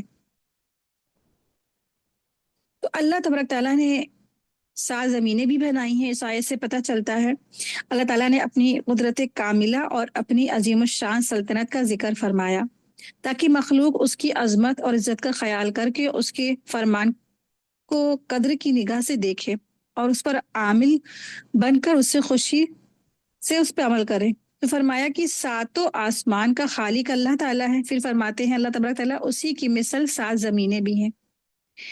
और आप देखिए कि इस बारे में बहुत सारे लोगों ने बहुत सारी तावीलें की हैं। तो हमारा इस पे यकीन और ईमान होना चाहिए कि वाकई में ये 7 जो आसमान है, जिस तरह तो अल्लाह ने 7 ज़मीनें भी बनाई हैं, तो हमारा इस पे ईमान है। और फिर दूसरी चीज क्या है, ये आयात क्या है, मुतशाबिहात है, यानी कि इसमें शुबह वाली, यानी गैब की खबरों में से हैं। तो इसके पीछे लग कर और तमाम तरह की तावीलें कर करके, इसके पीछे तमाम तरह की तावीलें लगा लगा करके, लंबी लंबी तफसीरें कर करके, तो इन चक्करों में नहीं इंसान को पड़ना है। जितना अल्लाह ने हमें इल्म दे दिया बस उसको ले लेना है। तो 7 ज़मीनें हैं, इस पे हमारा ईमान होना चाहिए, क्योंकि सही बुखारी और मुस्लिम की हदीस में है कि जो शख्स जुल्म करके किसी की एक बालिश्त भर जमीन लेगा तो अल्लाह ताला उससे 7 ज़मीनों का तौक पहना देगा। ठीक है, तो जैसे 7 आसमान है ना, तो उसी तरह 7 ज़मीनें भी हो सकती हैं। तो अल्लाह आलम। तो ये गैब की खबरें हैं, इसके पीछे हमें नहीं पड़ना है। जितना हमें कुरान ने बता दिया और हदीस ने बता दिया, बस उतना हमें इल्म ले लेना है।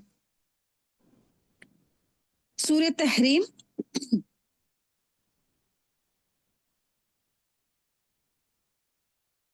बिस्मिल्लाहिर्रहमानिर्रहीम। सूरह तहरीम। तहरीम दरअसल तहरीम के माने हैं हराम करने के हैं। सूरह के शुरू ही में रसूल अल्लाह सल्लल्लाहु अलैहि वसल्लम को मुतनब्बा फरमाया गया है कि आपको हक नहीं कि किसी हलाल चीज को हराम फरमा दे।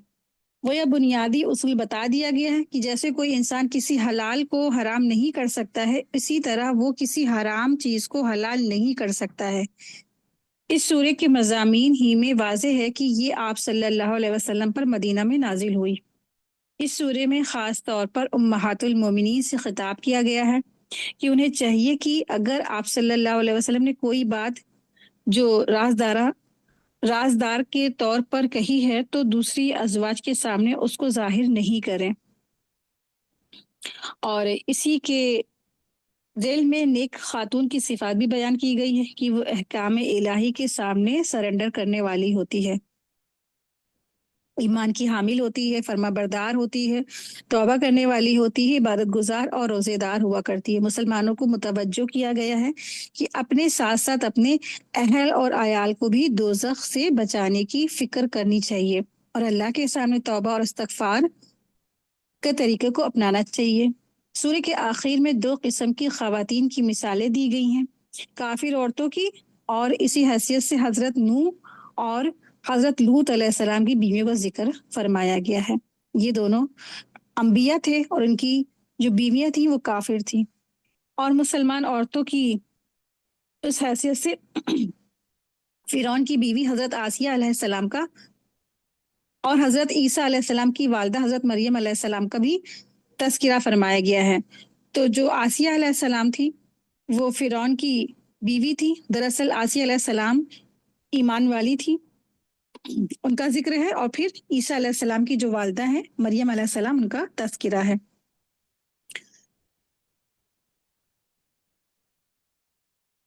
बिस्मिल्लाहिर्रहमानिर्रहीम।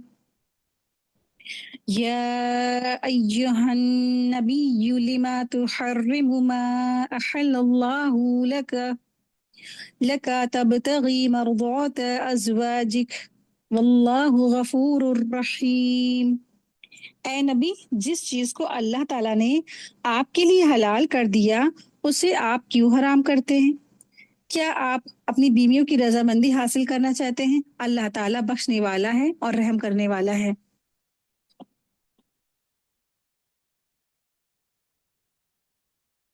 तो आयत नंबर 1 से लेके आयत नंबर 2 तक शौहरों के लिए हिदायत है, तो कि शौहर को कैसे होना चाहिए। पहले इस वाक्य को देख लेते हैं जिससे रिलेटेड ये आयत है।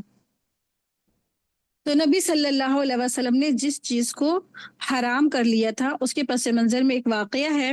پس منظر یہ ہے کہ آپ صلی اللہ علیہ وسلم روزمرہ کا معمول تھا کہ آپ صلی اللہ علیہ وسلم نماز عصر کے بعد اپنے گھروں میں اپنی بیویوں کے یہاں چکر لگایا کرتے تھے تاکہ گھریلو حالات سے پوری طرح باخبر رہیں اور خیر اور عافیت کی صورت معلوم ہوتی رہے۔ ایک بار جب آپ صلی اللہ علیہ وسلم سیدنا زینب بنت جہش رضی تعالی عنہا کے یہاں تشریف لے گئے تو انہوں نے آپ کو شہد کا شربت پلایا۔ اس طرح آپ کو کچھ دیر لگ گئی۔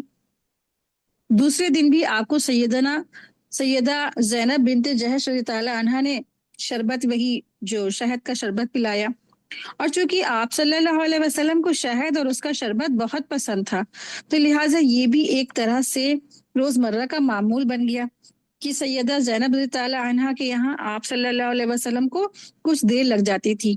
یہ بات دوسری بیویوں کو اور بالخصوص حضرت عائشہ رضی تعالی عنہا اور حفصہ رضی تعالی عنہا کو ناگوار گزری۔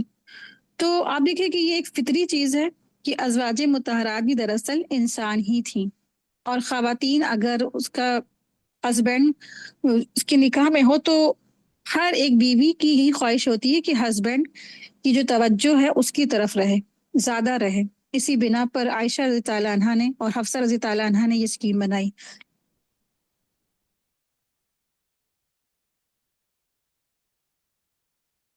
کیونکہ نا آپ صلی اللہ علیہ وسلم کی بیویوں میں ہر ایک یہی چاہتی تھی کہ وہی زیادہ تر آپ صلی اللہ علیہ وسلم کی توجہات کا مرکز ہو۔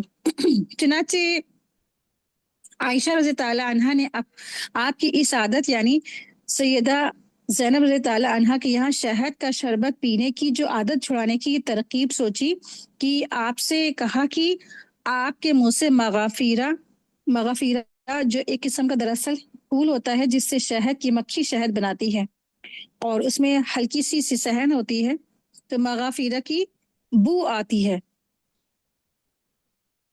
پھر جب ایک بیوی نے دوسری بیوی نے بھی یہی بات کہی اور دوسری نے بھی یہی بات کہی تو آپ صلی اللہ علیہ وسلم کو وہم ہونے لگا کہ شاید ایسی ہی بدبو واقعی میں آ رہی ہے، اور آپ کو بدبودار چیزوں سے سخت نفرت تھی اور ان بیویوں کی دل جوئی بھی مقصود بھی تھا، تو لہٰذا آپ صلی اللہ علیہ وسلم نے قسم کھا لی کہ آئندہ میں زینب کے یہاں شہد نہیں پیوں گا۔ تو اللہ تبارک تعالیٰ نے آپ صلی اللہ علیہ وسلم کے بارے میں یہ آیت نازل فرما دی۔ تو نبی صلی اللہ علیہ وسلم نے شہد نہ کھانے کی قسم کھائی تو اللہ تبارک تعالیٰ نے یہ آیت نازل فرما دی۔ تو یہ بات اللہ تعالیٰ کو پسند نہیں آئی۔ ظاہر سی بات ہے کہ اللہ تعالیٰ نے ایک چیز جو حلال کی، اگر اللہ کے رسول صلی اللہ علیہ وسلم وہ چیز حرام کر لیتے تو جو بھی اللہ کے رسول صلی اللہ علیہ وسلم کے امتی ہیں لہٰذا وہ بھی ایک حلال چیز کو اپنے اوپر حرام کر لیتے، لہٰذا یہ بات اللہ کو پسند نہیں آئی۔ تو اللہ تعالیٰ نے اس بارے میں فوراً تنبیہ فرمائی اور یہ جو آیت ہے یہ نازل فرمائی۔ تو اس سے ہمیں کیا پتہ چلتا ہے، اس میں ہمارے بارے میں کیا سبق ہے؟ تو دراصل حرام اور حلال کا اختیار اللہ کے علاوہ کسی اور کو نہیں، یہاں تک کہ اللہ کے رسول کو بھی نہیں۔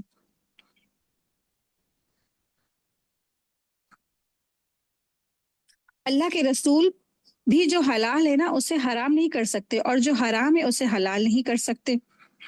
دوسری اہم امپورٹنٹ پوائنٹ یہ پتہ چلتی ہے کہ اگر رسول اللہ صلی اللہ علیہ وسلم اپنے لیے شہد حرام کر لیتے تو امت کو بھی اس کو چھوڑ دینا ہوتا، اور تو پھر شہد جیسی فائدے مند اور شفا مند چیز سے امت محروم ہو جاتی۔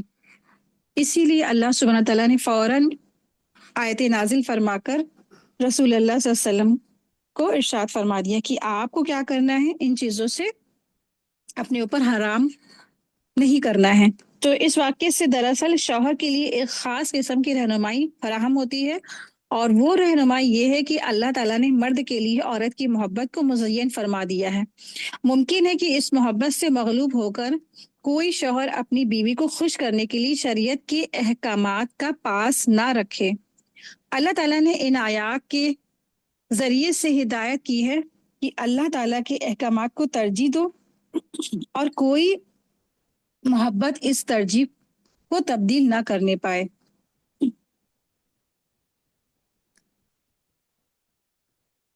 आयत देखिए, आयत नंबर 2 है।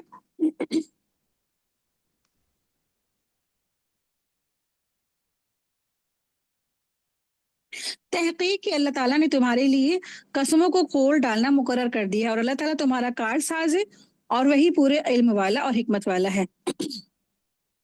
यानी अगर कस्में खा ली हैं तो फिर क्या करना है, उनसे बाहर आना। ऐसी कस्में खाना जो जायज नहीं है, अगर किसी ने कसम खा ली तो कसम को वो तोड़कर उससे बाहर आ जाए और उसका कफारा अदा करे, जैसा कि हम लोग सूरह मायदा आयत नंबर 89 में पढ़ चुके हैं। कसम का कफारा क्या है कि 10 मिस्कीनों का खाना खिलाना है, या उनको लिबास बनाना है, या फिर 3 दिन के रोजे रखना है।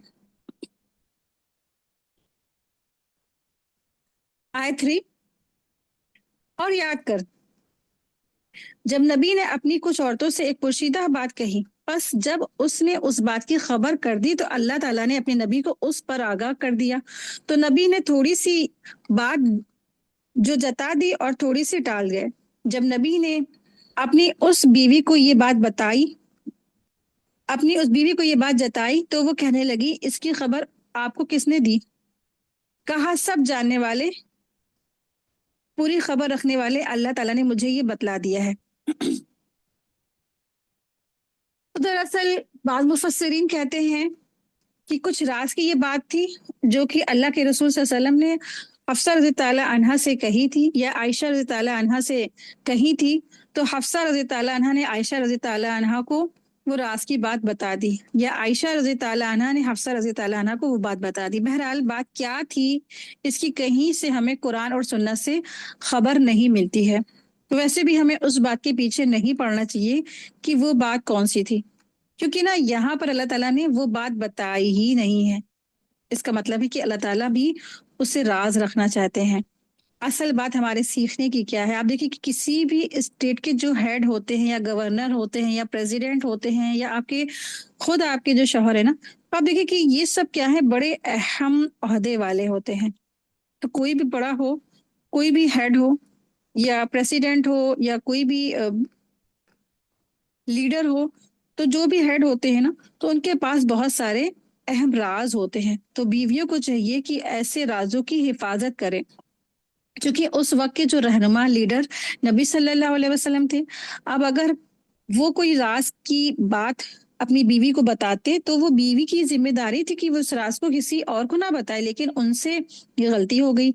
अज़वाज मुतहरात भी इंसान थी, गलती किसी से भी हो सकती है, और यहाँ पर अल्लाह तबारक ताला ने माफ फरमा दिया। बज़ाहिर ऐसी बात कोई नजर नहीं आती कि उनको कोई सजा दी गई हो, बस उनको यहाँ पर वार्न किया गया कि वो ऐसा ना करे।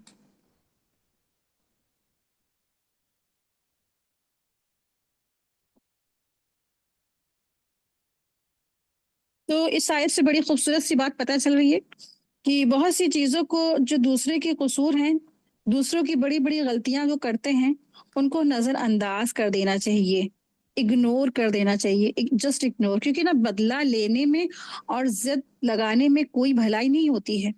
सुफियान कहते हैं, नजरअंदाज करना हमेशा मुअज्जज लोगों का काम रहा है। हसन बसरी कहते हैं, मुअज्जज इंसान कभी भी एक बात को इंतहा तक नहीं ले जाता, यानी बात बढ़ाता नहीं बल्कि उनको खत्म करने की कोशिश करता है। यानी जो बात मकसद से जायद हुई, वहां नाराज होने और ताने देने की बजाय सिर्फ तंबिया कर देता है कि आइंदा ऐसा ना हो, बस यही बात खत्म। क्योंकि ना बेशुमार वक्त जाया हो जाता है ऐसे झगड़ों को निपटाने में और सुनने में और करने में। और इसी तरह उन जोजा मोहतरमा से जो गलती हुई थी, लेकिन आप वसल्लम ने उन्हें डांटा नहीं, सिर्फ समझाने का तरीका इख्तियार किया। नबवी अखलाक अपनाने की जरूरत है हमें, उन हिकमतों से सीखने की कि आप वसल्लम का कामयाब तरीन कामयाब तरीन इंसान क्यों थे, क्योंकि आप वसल्लम ने बहुत से मामलात में दरगुजर किया। ये तो आप वसल्लम अपनी अहलिया मोहतरमा की बात थी, तो आपने उन्हें माफ कर दिया। और आप देखिए कि आप सल्लम के तो जानी दुश्मन थे, आप सल्लम ने उनको भी माफ कर दिया। तो बहुत बड़े जो जानी दुश्मन थे, आप सल्लम ने उनको भी माफ फरमा दिया कि आज के बाद तुम से कोई पूछगछ नहीं करेगा, और तुमको माफ कर दिया, तुम पर कोई भी इल्जाम नहीं। तो इल्जाम ही खत्म कर दिया अल्लाह के रसूल सल्लम ने अपने दुश्मन का। तो जिस इंसान के अंदर ये आदत होती है ना कि वो छोटी छोटी चीजों के पीछे नहीं पड़ता, अपना बहुत सा वक्त बचाकर अपने मकसद पर फोकस कर लेता है और इसी जिंदगी में बहुत कुछ कर जाता है, जिसमें बहुत से लोग कुछ अचीव नहीं करते और जिंदगियां बस यूं ही जाया कर देते हैं फजूल की चीजों के पीछे पड़ करके।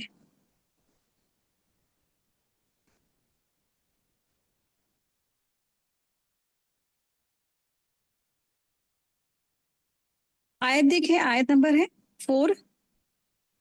ए नबी की दोनों बीवियों, अगर तुम अल्लाह के सामने तौबा कर लो तो बहुत बेहतर है, यकीनन तुम्हारे दिल कज हो गए हैं। और अगर तुम नबी के खिलाफ एक दूसरे की मदद करोगी, बस यकीनन उसका कारसाज अल्लाह ताला है और जिब्रील है और नेक ईमानदार है, और उनके अलावा फरिश्ते भी मदद करने वाले हैं। आयत 5 है। अगर पैगंबर तुम्हें तलाक दे दे तो बहुत जल्द उन्हें उनका रब तुम्हारे तुम्हारे बदले तुमसे बेहतर बीवियां इनायत फरमाएगा, जो इस्लाम वालियां, ईमान वालियां, फर्मा बरदारी करने वालियां, तौबा करने वालियां, इबादत बजा लाने वालियां, रोजे रखने वालियां होंगी, बेवा और कुंवारियां।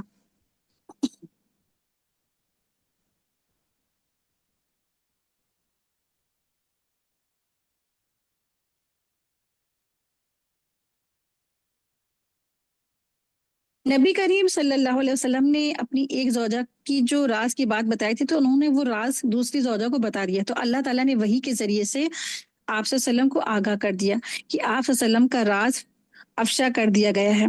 आप सल्लम ने अपनी जौजा से जब उसका शिकवा किया तो उन्होंने नागवारी का इजहार किया, फिर उन जौजा ने भी नाराजगी जाहिर की जिन्हें पहली जौजा ने राज की बात बताई थी। गालिबन उन्हें शिकायत थी कि राज की बात मुझे बराह रास्त नबी सल्लल्लाहु अलैहि वसल्लम ने क्यों नहीं बताई। अल्लाह ताला ने इन आयात में दोनों अजवाज को उस रविश पर तौबा करने की तलकीन की है, साथ ही उन पर वाजे किया गया कि अगर उन्होंने नबी सल्लल्लाहु अलैहि वसल्लम से नाराजगी जारी रखी तो जान ले आप सल्लम तन्हा नहीं है, आप सल्लल्लाहु अलैहि वसल्लम का मददगार अल्लाह है, फिर तमाम फरिश्ते हैं और सहाबा कराम भी हैं, आप सल्लम के साथी हैं। दोनों अजवाज ने अपनी गलती का एतराफ़ किया, तौबा करके अपने रवैये की आइंदा के लिए इस्लाह कर ली। इस वाक़ये के ज़रिए हर ख़ातून को हिदायत दी गई है कि वो अपने शौहर के राज की हिफाजत करें और ख़ानदान के निज़ाम को अच्छे माहौल में कायम रखने के लिए शौहर की इताअत करें। बीवी की शौहर के साथ महाज़राई अल्लाह ताला को नापसंदीदा है। अल्लाह ताला तमाम ख़वातीन को उनके इन हिदायत पर अमल करने की तौफ़ीक अता फ़रमाए। आयत देखिए, आयत नंबर है 5। अगर पैगंबर तुम्हें तलाक दे दे तो बहुत जल्द उन्हें उनका रब तुम्हारे बदले तुमसे बेहतर बीवियां इनायत फरमाएगा, जो इस्लाम वालियां, ईमान वालियां, फर्मा बरदारी करने वालियां, तौबा करने वालियां, इबादत बजा लाने वालियां, रोजा रखने वालियां होंगी और बेवा और कुंवारियां। तो अजवाज मुतहरात की तहसीन की गई है इस आयत में। वो मुहसन बयान किए गए हैं जिनकी हामिल खातून इस लायक हैं जो कि वो नबी सल्लल्लाहु अलैहि वसल्लम की जौजा का शर्फ हासिल करें। तो पहला ये है कि अल्लाह के हर हुक्म के सामने सर झुका देना। दूसरा ये है सच्चे दिल से तालीमात इस्लाम पर ईमान लाना। तीसरा ये है अल्लाह के सामने हर दर्जा आजिजी इख्तियार करना। चौथा बात ये है चौथी बात ये है कि अल्लाह से मुसलसल लौ लगाना और अपनी कोताहियों पर तौबा करते रहना। पांचवी पॉइंट ये है कि ज़ौक और शौक के साथ अल्लाह की बंदगी करना। सिक्स पॉइंट ये है कि दुनिया की आसाइशत और सहूलियत से रगबत ना करना। अजवाज मुतहराज ताला की अजमत के सबूत है कि वो मस्कूरा बिल तमाम सिफात से आरास्ता और मुज़य्यन थी। अगर ऐसा ना होता तो नबी सल्लल्लाहु अलैहि वसल्लम की जौजा रहने के एराज से महरूम हो जाती। तो दरअसल इन आयात के जरिए से उम्मत के मर्दों और औरतों की रहनुमाई करना मकसूद है। आयत देखिए, आयत नंबर 6 है।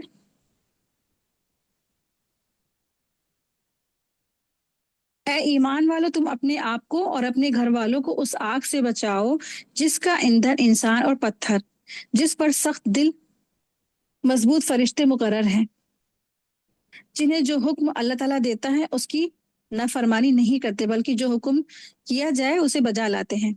आयत 7 और 8। ए काफिरो, तुम आज उज्र माजरत मत करो, तुम्हें सिर्फ तुम्हारे करतूत का बदला दिया जा रहा है। आयत 8, ए ईमान वालो, तुम अल्लाह ताला के सामने सच्ची खालिस तौबा करो, मुमकिन है कि तुम्हारा रब तुम्हारे गुनाह दूर कर दे और तुम्हें ऐसी जन्नतों में पहुंचाए जिनके नीचे नहरें जारी हैं। जिस दिन अल्लाह ताला नबी को और ईमानदारों को जो उनके साथ हैं रुसवा ना करेगा, उसका नूर उनके सामने और उनके दाएं दौड़ रहा होगा। ये दुआ करते होंगे, ए हमारे रब, हमें जिया अता फरमा और हमें बख्श दे, यकीनन तू हर चीज पर कादिर है। तो ये बहुत प्यारी दुआ है, पुलसरात के पुल को पार करने की दुआ। रब्बना अतमिम लना नूरना वगफिर लना इन्नका अला कुल्ली शैइन कदीर, कि ए हमारे परवरदिगार हमें जिया अता फरमा और हमें बख्श दे, यकीनन तू हर चीज पर कादिर है। ठीक है, तो अल्लाह तबारक ताला से नूर मांगने की दुआ है। और आपको पता है, हम लोग पिछले लेसन में पढ़ भी चुके हैं कि पुल सरात को पार करने के लिए बहुत सारे नूर की जरूरत है। और अल्लाह सुब्हानहू तआला ने इसमें यहाँ पर तौबतुन नसूह का जिक्र फरमाया है। अल्लाह तबारक ताला ने फरमाया कि तुम क्या करो, तुम खालिस तौबा कर लो। अहले ईमान को तौबा करने का हुक्म दिया गया है और उसका फायदा बताया गया है। इरशाद फरमाया कि अल्लाह से तौबा करो, ये तौबा पक्की और मजबूत हो। तौबा करने से तुम्हारा रब तुम्हारे गुनाहों का कफारा फरमा देगा और ऐसे बागात में दाखिल कर देगा जिसके नीचे नहरें जारी होंगी। ताबतुन नसूह की तशरीह में हजरत माज रज़ी ताला अनहु से नकल किया गया है कि ऐसी तौबा हो, तौबतुन नसूह ऐसी तौबा हो जिसके बाद गुनाह करने के लिए वापस ना लौटना, जैसे दूध थनों में वापस नहीं लौटता। ठीक है, तौबतुन नसूह से मुराद क्या है? ऐसी तौबा कि कभी भी गुनाहों की तरफ ना पलटना, जैसे मसलन मिसाल के तौर पे दूध निकालने के बाद वो दूध थनों में वापस नहीं जा सकता ना, इम्पॉसिबल है। उसी तरह एक जो गुनाहगार शख्स है, जब वो तौबा करता है, पलटता है, तो वो गुनाह की तरफ वापस जाना उसका इम्पॉसिबल होता है, तो उसको ऐसी तौबा करना है। और हजरत हसन रहमतुल्लाह अलैह से नकल है कि बंदा पिछले अमाल पर शर्मिंदा हो और आइंदा के लिए पुख्ता अज़म और इरादा के साथ ये तय कर ले कि अब वो गुनाह नहीं करेगा, तो ये तौबतन नसूह है। इसके बाद बहुत बड़ी बशारत दी कि क़यामत के दिन अल्लाह तबारक तआला नबी सल्लल्लाहु अलैहि वसल्लम को, उन लोगों को जो उनके साथ अहले ईमान रुसवा नहीं करेगा, क्योंकि उस दिन की रुसवाई काफिरों के लिए खास है और कुफ्र की वजह से होगी।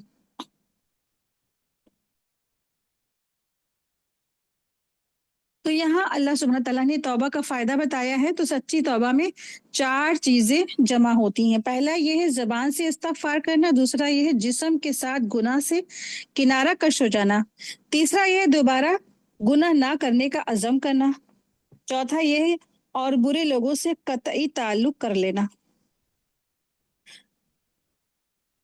यानी बुरे लोगों से कतई ताल्लुक कर लेना, यानी ऐसे लोग जो बार बार गुनाह का सबब बनते हैं, उनको छोड़ देना, उस मजलिस को छोड़ देना। और ये अल्लाह सुब्हानहू तआला ने फरमाया ना कि तो नूर यसा बैना आईदीहिम, तो जो नूर होगा उनके साथ साथ चल रहा होगा। ठीक है, तो नूर उनके सामने और उनके दाएं बाएं दौड़ रहा होगा। तो ये जो नूर होगा वो कहाँ होगा? ये नूर पुल सरात पर होगा। नूर के साथ लोग गुजरेंगे। रसूल अल्लाह सल्लल्लाहु अलैहि वसल्लम ने इरशाद फरमाया, पुल सरात जो है कायम कर दिया जाएगा और मुसलमान इस पर बेहतरीन घोड़े और उम्दा शुदा सवारों की तरह गुजर जाएंगे और कहते जाएंगे सल्लिम सल्लिम, यानी अल्लाह ताला हमें सलामती से गुजार दिए, अल्लाह हमें सलामती से गुजार दिए। तो कौन सा अमाल है जो नूर बख्शेगा वहां? तो पहला ये है कि वजू के आज़ा जो हैं वो चमक रहे होंगे। कयामत के दिन आप के अपने अंदर से जो नूर निकलेगा, जो वजू के जो आज़ा हैं वो नूर की तरह चमक रहे होंगे। दूसरा ये कि मस्जिद की तरफ पैदल चल के जाना। तीसरा ये जमरात को कंकरियां मारने वाले के लिए नूर की बशारत है। जब हज करते हैं तो हज के एक रुकन में से ये है कि शैतान को कंकड़ी मारना, तो ये जो कंकड़ी मारना है नूर की बशारत है। चौथा अहम पॉइंट ये है कि हज और उम्रे पर सर मुंडवाने वाले के लिए, ठीक है, तो मर्द होते हैं तो वो सर मुंडवाते हैं और औरतें हैं अपने बाल नीचे से थोड़े से कट करती हैं। पांचवा पॉइंट ये है कि सूर्य कहफ की तिलावत करने वाले के लिए, ठीक है, जो सूर्य कहफ की तिलावत करता होगा उसके लिए क्या है? नूर की बशारतें हैं। सिक्स अहम पॉइंट ये है कि सदक़े को नूर ही कहा गया, यानी कि जो अल्लाह ताला की राह में सदकात करते थे तो क़यामत के दिन और या पुल सरात पर उनको ये इसका नूर अता फरमाया जाएगा। 7 पॉइंट ये है कि अल्लाह ताला के रास्ते में जो शख्स बूढ़ा हो गया, यानी रसूल अल्लाह सल्लल्लाहु अलैहि वसल्लम ने इरशाद फरमाया, जो शख्स अल्लाह ताला के रास्ते में बूढ़ा हो जाए, यानी सारी जिंदगी वो अल्लाह के दीन का काम करता रहे, तो वो बूढ़ा हो जाएगा, तो कयामत के दिन उसके लिए बाइस से वो नूर होगा, वो जो बुढ़ापा होगा उसके लिए बाइस से वो नूर बन जाएगा। अब आप हम सबको चेक करना चाहिए कि हमने ऐसा क्या किया कि हमारे लिए आखिरत में पुलसरात के रास्ते पे ये नूर हमें मिले। है ना। तो इसमें जो 5 वक्त की जो नमाज़ें होती हैं तो उसके लिए सबसे पहले क्या करती है, वज़ू करते हैं। तो ये वज़ू हमें बहुत ही खुशू खुजू के साथ करना चाहिए, इस इखलास और मोहब्बत से करना चाहिए कि क़यामत के दिन ये क्या है, हमारा नूर बन जाएगा इंशाअल्लाह। और सूरह कहफ की तिलावत इसकी पाबंदी के साथ करें, जुमे जुमा करें, हो सके तो क्या है इसको हिफ्ज़ करना शुरू कर दें, क्योंकि ये भी क्या है, बाइस से नूर होगा। आयत देखिए, आयत नंबर है 9। ऐ नबी, काफिरों और मुनाफिकों से जिहाद करिए और उन पर सख्ती करिए और उनका ठिकाना जहन्नम है, जो बहुत बुरी जगह है। अल्लाह ताला ने काफिरों के लिए नूह और लूत की बीवी का कहावत बयान फरमाई है। ये दोनों हमारे बंदों में से शाइस्ता और नेक बंदों के घर में थी, फिर उन्होंने खयानत की, बस वो दोनों नेक बंदे उनसे अल्लाह के किसी अजाब को ना रोक सके और हुक्म दे दिया गया कि ए औरतों, दोजख में जाने वालों के साथ तुम दोनों भी चली जाओ। ठीक है, इससे क्या पता चलता है, हजरत नूह अलैहिस्सलाम और हजरत लूत अलैहिस्सलाम की जो बीवियों का जिक्र है। तो ये अंबिया थे, नबी थे, लेकिन क्या है, बीवियां इनकी कुफ्र करने वाली थी, अमानतों में खयानत करने वाली थी। जो लूत अलैहिस्सलाम की बीवी थी, तो जब लूत अलैहिस्सलाम की जो खबरें होती थी घर की, वो आवाम को, अपने जो कौम को, उनको पहुंचाती थी, रास पहुंचाती थी, कुफ्र करती थी, ईमान नहीं लाई थी। तो अल्लाह तबारक तआला ने पैगंबरों की जो औरतें हैं, यानी नूह अलैहिस्सलाम, हजरत लूत अलैहिस्सलाम की, जो हर वक्त उन नबियों की सोहबत में रहने वाली थी, दिन रात साथ उठने बैठने वाली, साथ ही खाने पीने वाली, बल्कि सोने जागने वाली थी, लेकिन चूंकि ईमान में उनकी साथी ना थी और अपने कुफ्र पर वो कायम थी, बस पैगंबर की 8 पहर की सोहबत उन्हें कुछ काम नहीं आई। अंबिया, इससे ये पता चलता है कि जो अंबिया अलैहिस्सलाम है ना, उनकी जो बीवी हैं दो, नूह अलैहिस्सलाम और लूत अलैहिस्सलाम, इनकी जो बीवियां हैं वो ईमान नहीं लाई थी। और लूत अलैहिस्सलाम की बीवी क्या है, राजों को अपनी जो कौम है उनको पहुंचा देती थी कि आज फला फला मेहमान आए हैं, फला फला लोग आए हैं, तो सारे जो राज की बातें थी वो लोगों को पहुंचाती थी। तो इस वजह से ये लोग क्या है, जहन्नुम की बाइस बनी।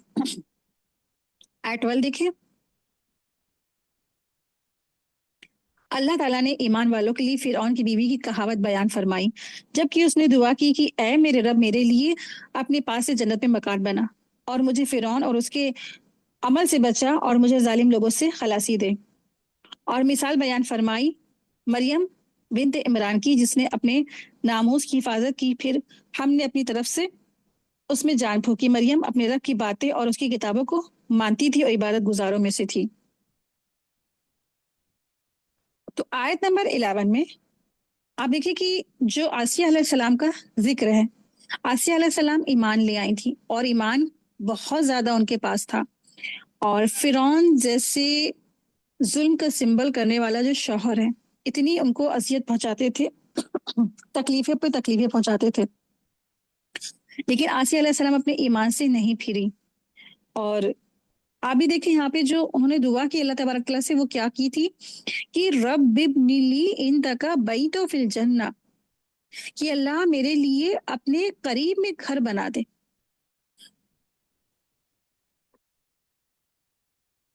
आप सब भी अपने लिए दुआ मांगा करें कि रब इब्नी ली इन द बैतुम फिल जन्ना। तो जिन्हें दुनिया में अल्लाह के कुर्ब का शौक होता है, तो वो मरने के बाद भी कुर्ब की तमन्ना रखते हैं। तो तकलीफ से निकलने के लिए किसको पुकारना चाहिए, अल्लाह तबारक तआला को पुकारना चाहिए। तो उन्होंने अल्लाह की बारगाह में इल्तिजा की, किसने, आसिया अलैहिस्सलाम ने। अल्लाह से निजात का सवाल किया, यानी अल्लाह से मांगा कि निजात दे दे, और सारे नेक लोगों का यही तरीका रहा है। अबू हुरैरा रज़ी ताला अन्हु कहते हैं कि फिरौन ने अपनी बीवी के दोनों हाथों और दोनों पाँव के लिए 4 मेखें गाड़ी। जब फिरौन उन्हें छोड़कर हटते थे तो फरिश्ते उन पर साया कर लेते थे। तो उस वक्त उन्होंने ये दुआ की थी, रब इब्नी ली इंदका इंदका बैतुम फिल जन्नह, ونجنی من فرعون وعملہ ونجنی من القوم الظالمین. بس اللہ تعالیٰ نے جنت میں ان کے گھر سے پردہ ہٹا کر ان کو وہ دکھا دیا. تو اللہ سے مدد مانگی، اللہ کو پکارا، اللہ سے سوال کیا، تو اللہ تبارک تعالیٰ نے ان کو وہ چیزیں عطا فرمائی. اور مریم علیہ السلام کے بارے میں آ رہا ہے کہ وہ کیا کرنے والی تھی، وہ قناعت والی تھی. وکانت من القانتین. تو آپ دیکھیے کہ قنوت کہتے ہیں دوام اطاعت کو، یعنی کوئی کام شروع کرنا کنسسٹنسی کے ساتھ اس کو کرتے چلے جانا. ٹھیک ہے، تو کسی کام کو جب شروع کرے تو اس کو کیا ہے، پکا پختگی کے ساتھ کرتے چلے جانا. تو اللہ تبارک تعالیٰ ہم سب کو بھی توفیق عطا فرمائے. آمین یا رب العالمین. وآخر دعوانا ان الحمد للہ رب العالمین. سبحانک اللہم وبحمدک اشہد ان لا الہ الا انت استغفرک واتوب الیک. السلام علیکم ورحمۃ اللہ وبرکاتہ. جزاکم اللہ خیرا کثیرا.